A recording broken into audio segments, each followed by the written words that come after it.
Assalamualaikum and good morning, guys. This week we are going to learn about fraud and error.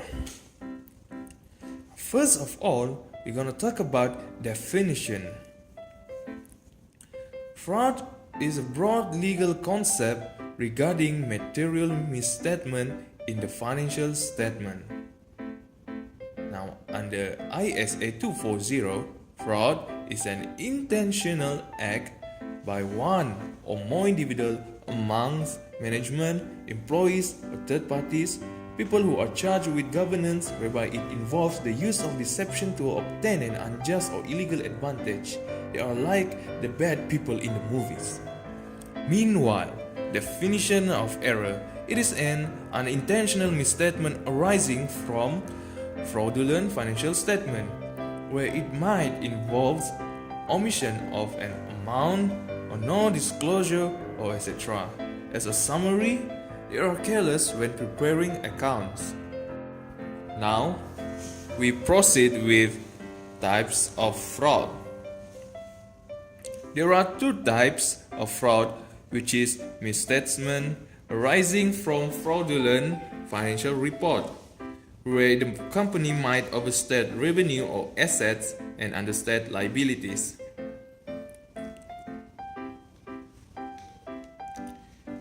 The second type is asset misappropriation, where it might involve the misuse of company assets such as motor vehicles, or taking the company cash before it enters the accounting system or tamper the account.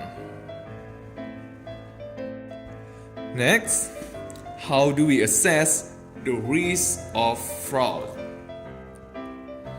First and foremost, we need to determine the scope where we prioritize critical areas.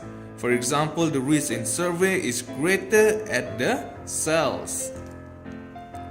Next, we understand the severity of the risk to the company, whether it is material or not. Last but not least, we make an analysis.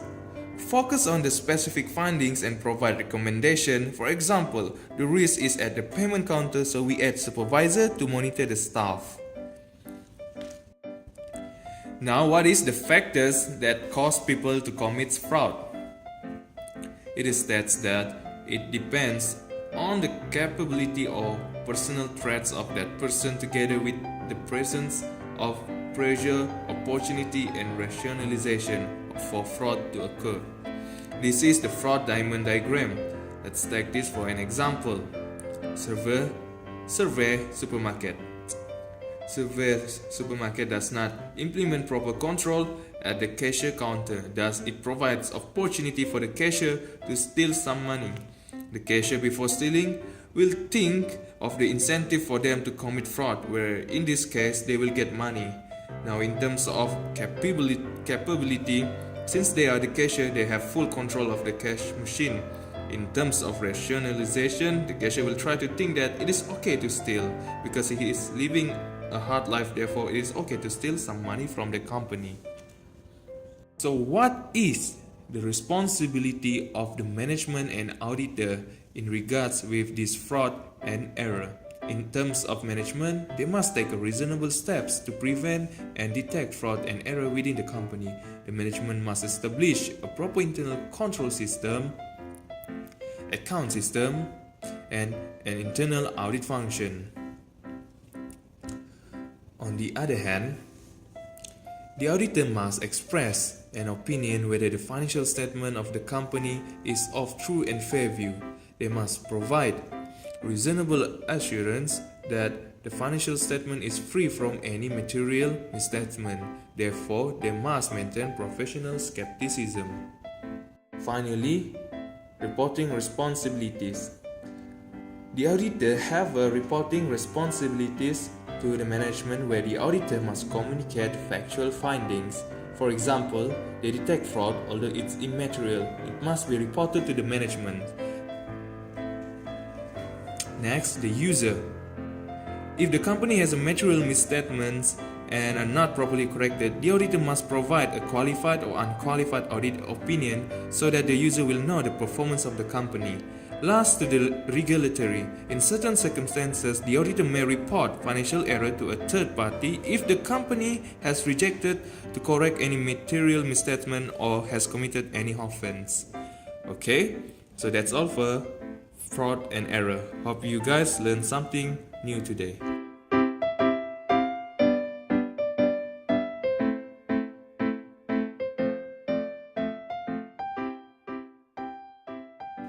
Now, we're gonna learn about corporate governance and audit committee. Before we going further, we're gonna talk about the basic principle of corporate governance. Ensuring the basis of an effective corporate governance framework, whereby it must promote transparent and efficient markets and consistent with the law. Next, responsibility of the board. The board must ensure strategic guidance of the company, effective monitoring of management, and board accountability to the company and shareholders. Third, role of stakeholders. Stakeholders must understand their right and promote cooperation between company and stakeholders. Fourth, equitable, the treatment of shareholder. The company must treat local and foreign shareholders equally. Last but not least, disclosure and transparency. Ensure timely and accurate disclosure is made on all materials regarding the company. Now we proceed with the importance of corporate governance. Why do we need corporate governance? First is to prevent any corporate scandal, fraud, and criminal liability.